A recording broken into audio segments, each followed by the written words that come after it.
AFP, Jay tué maman, Jen peut plus. Un homme de 81 ans comparaîtra jeudi et vendredi devant la cour d'assises de l'Isère, en France, pour avoir tué, en l'étouffant, sa conjointe qui souffrait de la maladie d'Alzheimer.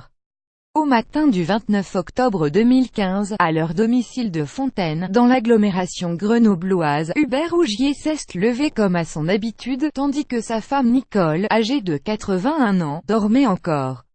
Mais cette fois, il s'est saisi d'un traversin, l'a posé sur la tête de son épouse et s'est allongé dessus pendant plusieurs minutes. En se relevant, il a constaté son décès.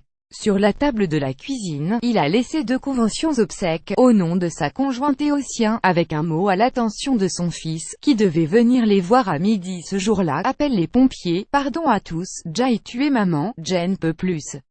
Je vous ai fait beaucoup de peine, c'était la seule issue. L'octogénaire a été découvert dans la baignoire de la salle de bain, conscient mais avec des entailles profondes aux 2 poignets et à la gorge.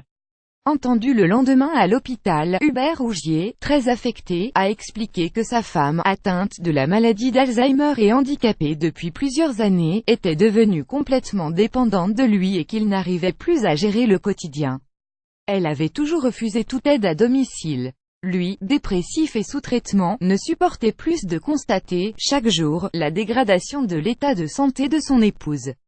Quelques mois plus tard, il a affirmé ne pas avoir prémédité son geste, qu'il regrettait, sans savoir ce qu'il aurait dû faire à la place. Un expert psychologue a estimé qu'un effondrement émotionnel, psychologique et physique de l'accusé au moment des faits pouvait expliquer son passage à l'acte. Entendu durant l'instruction comme partie civile, le fils a déclaré de son côté qu'il pardonnait à son père, Jay, vu qu'il voulait partir avec elle et tout ce qu'il avait fait, avant, pour elle. Il l'aimait. L'accusé, jugé pour homicide volontaire sur conjoint, encourt la réclusion criminelle à perpétuité.